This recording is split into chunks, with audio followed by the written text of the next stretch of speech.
relatório do Observatório Brasil da Igualdade de Gênero, aponta que as mulheres representam mais da metade da população e do eleitorado, têm maior nível de escolaridade e representam quase que 50% da população economicamente ativa do país. Apesar dos números expressivos, o mais recente censo demográfico mostra que o salário médio com carteira assinada por mês dos homens é de quase R$ 1.400, enquanto que o das mulheres é de aproximadamente R$ 1.000, cerca de 30% a menos. Menos de 20% das mulheres ocupam maior nível hierárquico no parlamento, nos governos municipais e estaduais, nas secretarias do primeiro escalão do Poder Executivo, no Judiciário, nos sindicatos e nas reitorias. No setor privado, um levantamento feito pela Cato apontou que as mulheres ocupavam 21,4% dos cargos de chefia em um universo de quase 90 mil empresas. As pesquisas confirmam a proporção de 20% a 30% de mulheres nos postos de chefia. Olá, o programa Ponto de Encontro está entrando no ar. Mesmo com alguns avanços nos últimos anos, as mulheres continuam em desvantagem de direitos na sociedade atual. A desigualdade entre homens e mulheres é o tema desta edição, com a participação de dois convidados. Tiago Duque, professor da Faculdade de Ciências Sociais da PUC Campinas, e Érica Pinhataro Massaro, consultora e Master Coach. Eu agradeço a participação de vocês aqui. Gostaria de perguntar se essa nossa sociedade capitalista favorece essa desigualdade de gêneros, de homens e mulheres. Sim, ela não só favorece, como ela é constituída a partir dessa desigualdade. Então, nós percebemos que algumas mudanças aconteceram e hoje existem mulheres em postos de trabalho que antes não existiam. Mas, ao mesmo tempo, essa mudança se deu num contexto cultural bastante desigual em relação ao que se espera das mulheres e o que se espera dos homens. Então, sabe-se, por exemplo, que as mulheres, mesmo ocupando um cargo numa empresa, ela ainda é mais responsável pela casa do que os homens. Então, evidentemente que, ao mesmo tempo em que ela consegue inserção no trabalho, ela ainda carrega uma moral e um certo conservadorismo no campo da cultura que favorece com que ela fique em condições bastante desiguais. Mesmo nessa condição de quando ela ainda tem que trabalhar e cuidar dos afazeres domésticos. Exatamente, porque nós ainda não aprendemos a ensinar os homens que eles também são igualmente responsáveis pelo espaço privado, pelo espaço da casa. Isso ainda está culturalmente destinado à mulher. Érica, como que você vê questão? Como eu trabalho, a minha experiência nas escolas de educação infantil, nós vemos muito isso, porque os meninos não podem brincar de boneca, mas eles vão ser pais, e as meninas não podem brincar de carrinho. A mulher, ela está muito mais empregada nos setores da educação, da saúde, onde a mulher vai ter que cuidar. E os meninos não. Geralmente o menino não chora, né? Os homens estão mais empregados na construção civil. Então isso eu percebo isso muito cultural, é uma questão muito cultural das crenças, muito ligado às crenças. O menino não chora, então ele não pode demonstrar sensibilidade. E a menina não brinca de carrinho, não brinca de pedreiro, por exemplo. Né? Entendo. Bom, atualmente nós temos algumas posições que as mulheres ocupam no país. A própria presidente da República, nós temos a reitora, que é daqui da PUC Campinas, e tantos outros cargos que as mulheres conquistaram. Mas isso está ainda muito distante do que seria o ideal? Sim.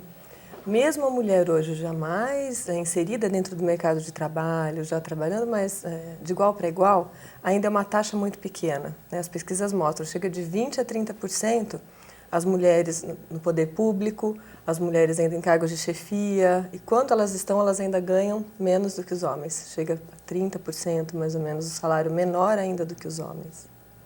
E nós só vamos conseguir, de alguma forma, fazer com que essas transformações aconteçam de uma maneira menos injusta quando a gente investir numa discussão importante sobre para que nós estamos educando essas mulheres e para que nós estamos educando esses homens.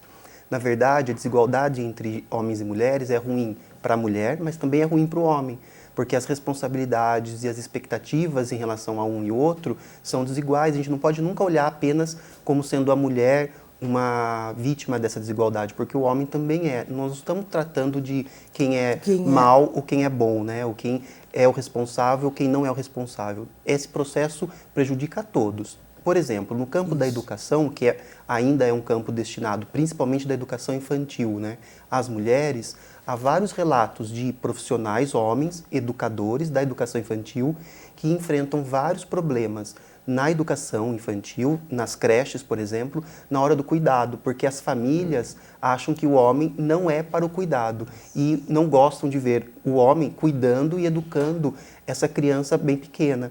Então, nós percebemos que a cultura acaba sendo ruim também, nesse caso, para os profissionais homens, que estão capacitados, têm toda uma formação para atuar na educação infantil, mas ainda enfrenta tantos problemas culturais, como se o homem não pudesse cuidar de criança. Interessante. Na minha equipe, eu tenho uma equipe de saúde que atua nas escolas de educação infantil, de 0 a 6 anos. Nós não pudemos contratar um fisioterapeuta, porque na hora de fazer avaliação física, as mães não permitiam. Olha. Então, o homem ainda... São muito poucos homens no cargo de professores de educação infantil. A maior parte são mulheres. Apesar das crianças gostarem e se identificarem muito com os professores homens, como professor de educação física, ainda é permitido para o professor de educação física, mas é muito difícil você ver um professor de educação infantil.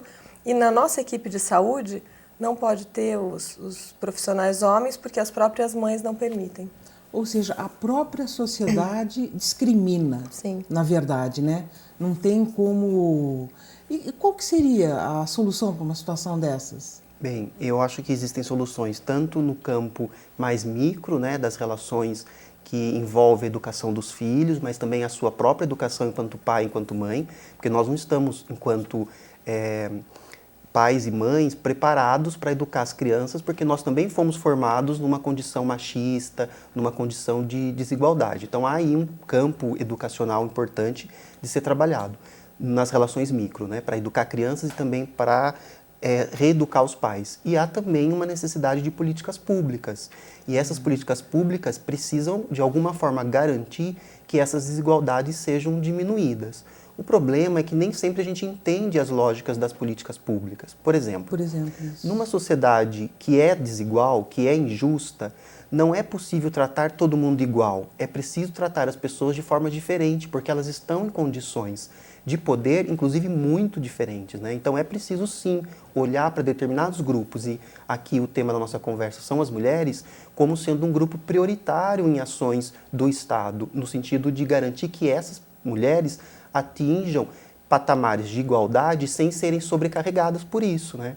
Então, as políticas públicas numa sociedade desigual não pode ser tratar todo mundo igual, é preciso tratar as pessoas de forma diferente. É preciso oferecer mais acesso, mais investimento no campo educacional, por exemplo, no campo profissional, para garantir que as mulheres consigam, de fato, serem tratadas como os homens. E aí, então, a gente precisa olhar melhor para elas. Se diz de capacitação mesmo. Políticas públicas direcionadas à educação e capacitação. Sim, capacitação e também, às vezes, inclusive, transferência de renda. Então, a gente já sabe que em algumas políticas sociais é a mulher que é responsável, por exemplo, para receber uma ajuda financeira ou uma renda para favorecer a família, porque sabe-se que a mulher é ali, naquele momento, o centro da organização familiar. Então, não é só no campo do ensino e da educação, mas também é no campo da transferência de renda, inclusive. Entendi. Eu coordenei uma pesquisa agora em Piracicaba e realmente nós observamos isso, 98% das entrevistadas eram mulheres e elas são responsáveis em receber o Bolsa Família, o Renda Cidadã, elas que participam, apenas 2% de homens. E uma das coisas que você falou que eu concordo é a questão do investimento na educação. Porque eu costumo brincar com a minha equipe, nós não temos que deixar o mundo melhor para as nossas crianças, mas crianças melhores para o mundo. Porque a partir da educação das crianças, eles acabam transformando os pais. Então, incentivar que crianças podem sim... Meninos podem brincar de boneca, meninas podem brincar de carrinho, menina pode usar uma roupa azul e o menino pode usar uma roupa cor-de-rosa, porque entre as próprias crianças existe preconceito. Quando o menino quer brincar, por exemplo, de casinha com as meninas, não, isso é brincadeira isso é brincadeira de menina, não é brincadeira de menina. E nós entramos nessa dinâmica para desconstruir e acabar reconstruindo com outro olhar. Então, eu acredito que tem a ver também a participação dos professores, a capacitação dos professores para que isso não aconteça, para que isso seja permitido. Também porque são crenças que estão muito enraizadas, né? Há muito tempo de menino não chora, de menino... Então, acaba, às vezes, o professor... Menino não chora, né? Nós observamos isso. Então, tem que haver uma desconstrução aí. Eu acredito que, começando da criança, ela mesma vai argumentando com os pais, argumentando com os professores, essa mudança começa a acontecer de baixo para cima. Olha, vocês deram 2 exemplos, que era a questão do homem querer trabalhar na educação infantil e do fisioterapeuta homem. Merece uma grande reflexão, porque, na verdade, o nosso olhar, ele também não está ampliado para essa situação. Nós próprios discriminamos. Sim. Sim. Rotulamos. E aí talvez seja interessante entender gênero não só a partir da mulher, como se fosse sinônimo de mulher, né? Gênero é sempre relacional. Então, só existe uma discussão de gênero pautada nas questões da mulher porque a gente sabe das questões dos homens. Então, gênero sempre é relação. Então, nesse sentido, se não está bom, se está desigual para a mulher, nós não podemos ser ingênuos e achar que os homens são sempre necessariamente beneficiados, porque não são. Por exemplo, nesses exemplos de educação infantil, não é? Desde pequeno se aprendeu que a delicadeza, o cuidado, a sensibilidade é algo próprio da mulher. Mas é evidentemente que nós instigamos as meninas a serem mais delicadas, mais sensíveis, porque desde os brinquedos, as músicas, a roupa, tudo indica uma formação para a sensibilidade, enquanto o menino não. Os tons, as cores, os formatos dos brinquedos, a função que esses brinquedos têm. Isso, evidentemente, depois, na vida adulta, faz toda a diferença, porque a gente acha que a mulher sempre está apta ao trabalho que é mais delicado, que é menos perigoso, que exige menos força, e o homem o contrário. Se nós ampliarmos ainda mais no campo das violências, das agressões, ainda se torna mais agravante, porque nós sabemos que morrem muito mais adolescentes, meninos, homens, e aí adolescentes negros, vítimas de violência do que mulheres. Porque parece também que nós, de alguma forma, valorizamos o menino que não é necessariamente tão calmo, tranquilo, delicado. A gente valoriza também um homem um pouco mais proativo, inclusive para as reações de violência, defesa de si, na defesa do que acredita, e a mulher sempre está numa condição inferior. Esse processo de educação infantil interfere em várias relações que a sociedade capitalista, de alguma forma, reitera, porque é interessante manter a desigualdade. Né? Isso vai refletir lá na frente, porque a mulher que ela não se sente, né, com poder pessoal, autoestima, então eu não posso fazer, eu não consigo, ela não vai brigar por um salário melhor. Então ela acaba... porque ela já acostumou, né? A mulher ela é mais sensível, ela não vai ser uma guerreira, isso é mais a coisa do homem. O homem defende, o homem... Então, na hora de brigar também por um salário melhor, por uma posição melhor, por condições melhores, ela acaba, né, deixando que isso vai acontecendo ainda dessa forma. Nós percebemos isso desde das crianças menores mesmo. Pelo que vocês estão colocando, há todo um estímulo para que homens e mulheres se comportem das maneiras que foram ensinadas. Né? Nós damos um curso de transdisciplinariedade hoje para professores de educação infantil exatamente para ampliar o olhar, porque eu acredito que tudo vem do olhar. O olhar que você coloca naquela criança, a forma como se vai conduzir, o olhar que a criança tem em outra criança, porque às vezes o preconceito vem da própria criança. Você não pode fazer isso, o homem não chora, o menino não chora, porque ele ouviu isso, ele acaba repetindo. Sim. E nas ciências sociais, nós temos cada vez mais discutido que a questão do gênero e a forma desigual como ele se dá, ela é cultural. Então, é possível fazer diferente, é possível se organizar de forma diferente. Então, não dá para acreditar que é da natureza da mulher ser delicada, que é da natureza necessariamente da mulher ser mãe ou ter a vocação para a maternagem e que o homem não. Porque normalmente a gente aprende na cultura e às vezes até através de algumas instituições em que parece que é para a mulher cuidar das crianças e o homem garantir o sustento da casa. Então isso a gente já percebeu hoje que não tem funcionado tanto, só que nós ainda não encontramos coragem suficiente para enfrentar e pensar novas formas mais justas, mais solidárias, mais fraternas de relacionamento entre homens e mulheres. Tá certo. Eu vou pedir licença para vocês agora um instantinho para a gente acompanhar a reportagem do Alessandro Azevedo, que mostra mulheres se capacitando para inserção no mercado de trabalho da construção civil. Vamos conferir?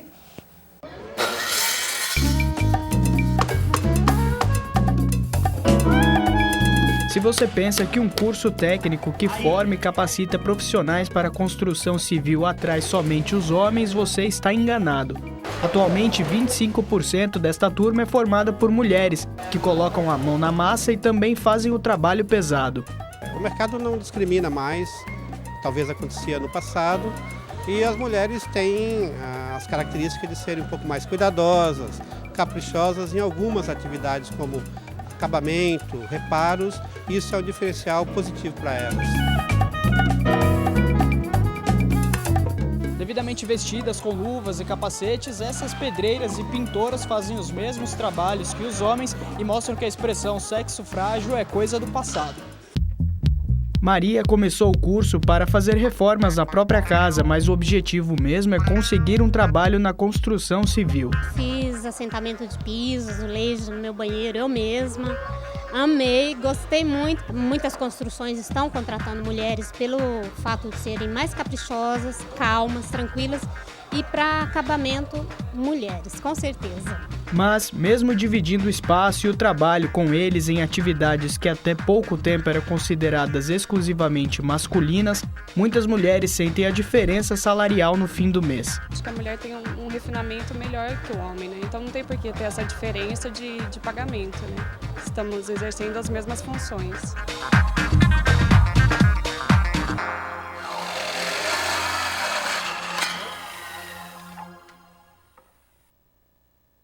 Olha só, na própria reportagem nós vimos a reprodução de que as mulheres são habilidosas, são...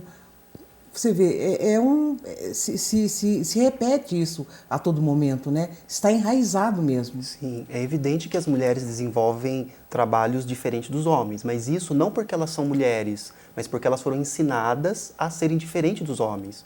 Por exemplo, se a gente voltar na questão da educação infantil, né, que eu acho que é um momento crucial desse processo da gente poder pensar uma sociedade diferente a partir das relações de gênero, os brinquedos. As bolas que os meninos de 2 anos jogam e usam não são feitas dos mesmos materiais, não têm o mesmo volume, nem o mesmo peso das bolas que os meninos jogam aos 12 ou 13 anos. Essa tecnologia, brinquedo, muda. No caso da mulher, não necessariamente. A boneca, ou as panelinhas, ou o fogão que a menina brinca aos 2 anos de idade, ela continua brincando, inclusive, depois dos 13, depois dos 14. Então, a tecnologia brinquedo para as meninas não muda da mesma forma como muda a tecnologia brinquedo para os meninos. Então, é natural a gente achar que é natural as meninas serem mais delicadas, serem mais cuidadosas e atenciosas. Mas, no fundo, nós precisamos desconstruir esses processos todos para entender, olha, se esses brinquedos, enquanto tecnologias de gênero, pudessem ser trocados, nós teríamos mulheres desenvolvendo trabalhos masculinos iguais aos homens e homens desenvolvendo trabalhos tidos como femininos iguais às mulheres. As habilidades seriam muito mais amplas, né, muito maiores. Um dos objetivos do coach é descobrir o sonho da pessoa e apoiar a realização desse sonho. E eu já tive uma experiência que uma coach queria ser mecânica e acabou fazendo fisioterapia. E ela tinha todas as habilidades. O sonho dela era ser mecânica, mas ela acabou fazendo a fisioterapia porque era um trabalho mais delicado para a mulher. E essa questão da sociedade capitalista, como nós mesmos vimos na reportagem, é interessante entender, a mulher continua ganhando menos. O trabalho tido como não tão importante, não tão valioso, é o estético, é o da decoração. Isso também envolve como nós pensamos o conhecimento especializado, né? Nós ainda valorizamos determinados tipos de conhecimento em detrimento de outros. E a mulher parece que vai para esses outros que não são tão valorizados.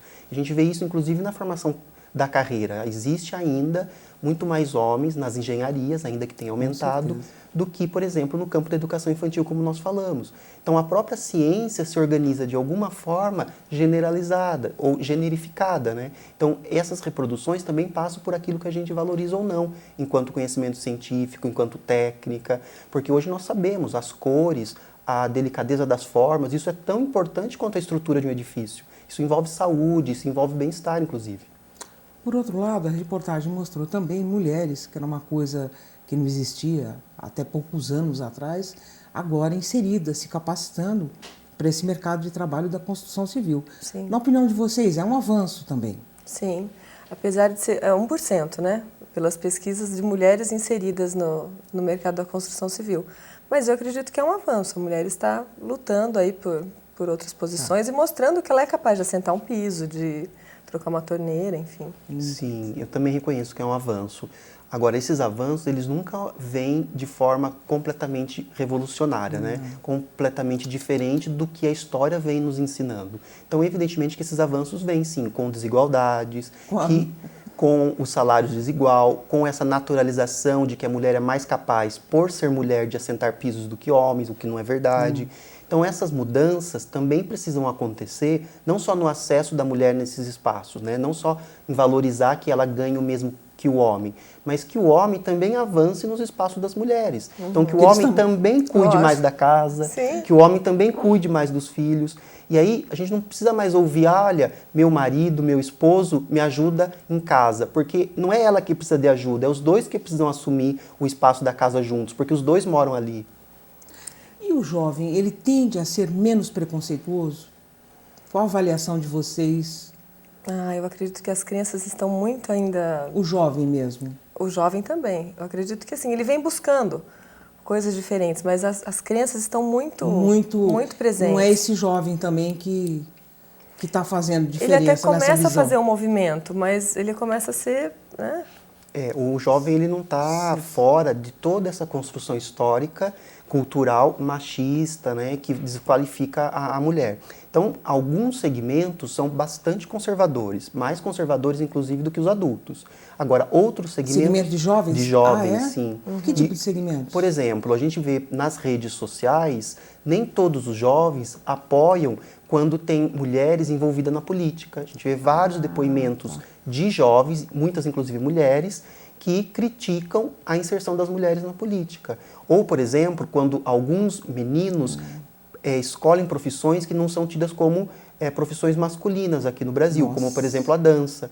Então, a gente vê vários jovens, meninos jovens, discriminando outros porque são bailarinos. Então, a juventude ela não está fora desse processo todo. Evidentemente que existem jovens que estão tentando fazer transformações importantes, estão articulados, estão trabalhando em conjunto, mas não é só a característica de ser jovem que garante um pensamento mais aberto, mais proativo em relação às transformações que a gente precisa ver na sociedade.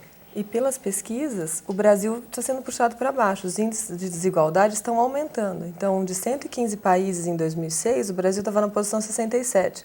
Hoje, de 135, no mesmo índice, ele já está na posição 82, quer dizer, ainda vem sendo puxado para baixo. Nossa, porque cada vez mais... Isso, nós não podemos achar que desenvolvimento econômico seja necessariamente desenvolvimento humano, desenvolvimento justo, desenvolvimento igualitário, e evidentemente passa por questões de gênero e sexualidade, não há dúvida. E a violência contra a mulher? Esse homem também foi estimulado a isso? De alguma maneira ele foi ensinado a chegar a essa situação? Porque a violência normalmente física, eu digo, é sempre muito mais em relação do homem para a mulher. Eu acredito que nem tanto estimulou, mas a mulher ainda ela não fala abertamente, né? Nós costumamos falar que ela tem vergonha alheia, ela sofre de vergonha alheia, então ela não denuncia, ela não se posiciona, porque ela tem vergonha. E aí, então falta ainda essa cultura, eu acredito que é uma coisa cultural, é crença mesmo. Então, ele deveria ter vergonha de agredir, né? Mas a mulher acaba sofrendo de vergonha alheia, que a gente chama. Essa violência toda contra a mulher, que existiu há muito tempo e que hoje ganha um pouco mais de visibilidade, né? Ela, na verdade, reflete também quais são as expectativas em relação à sexualidade, tanto feminina quanto masculina. Então, parece que necessariamente para ser homem, precisa necessariamente conseguir conquistar as mulheres ou todas as mulheres. E a palavra não tenho vontade de estar com você, ou não gostaria de estar com você nesse momento, ou não vou atender o seu pedido, vindo das mulheres, parece que é uma agressão à própria noção de ser homem. Então, essa postura no campo da sexualidade também reitera que a mulher seja mais calada nesse sentido e quando tenta se colocar é vítima de violência. Por exemplo, Agora, nós também temos que ver esse homem, o autor de violência, não simplesmente como um culpado e ser responsabilizado sim, mas há todo um processo institucional, cultural, de normas, que também fazem com que ele se sinta à vontade nessa postura de autor de violência, né? Então, há várias experiências na mídia, há várias experiências bastante institucionais, inclusive, de colocar o homem numa condição superior à mulher. Então, é comum a gente sempre valorizar o menino a ter várias namoradas, mas não é tão comum valorizar a menina a ter vários namorados. Então é um pouco contraditório a forma como a gente cria as experiências em relação à sexualidade. E isso, evidentemente, em alguns casos, e não são poucos, gera violência.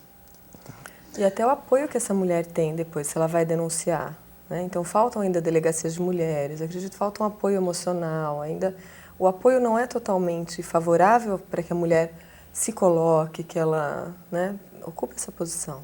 Para a gente poder encerrar o programa agora, acho que todo esse processo de discriminação, ele começa com a educação infantil. É isso? Gostaria de uma consideração de vocês dois para a gente poder encerrar o programa. Eu acredito que assim, a criança dos 0 aos 3 anos, ela absorve muito do que é falado, até mais do que na idade adulta. Então, dos 0 aos 3 anos é onde a criança mais absorve informação. Então, se nós conseguirmos inserir informações, valores, mudanças e transformações dos 0 aos 6 anos, onde ela está formando valores que ela vai levar para o resto da vida, essa criança acaba levando isso para casa, ela acaba sendo um agente multiplicador. De fato, se nós queremos um espaço de trabalho mais justo e igualitário, nós temos que olhar para a educação infantil. Mas também é um processo continuado, porque as pessoas também precisam ter acesso a conhecimento, mais do que informação, né? Numa era que nós estamos tão bem informados, nem sempre a gente está gerando conhecimento. Então é importante a gente conhecer todos esses processos, mesmo depois, na educação do ensino médio, inclusive no espaço universitário, para reverter esse processo, né? Tá certo. Érica, Tiago, agradeço a participação de vocês aqui e a contribuição para esse nosso tema. Muito obrigado. E muito obrigada pelo convite. Obrigado a vocês. E o programa fica por aqui. Até o nosso próximo encontro. Até lá!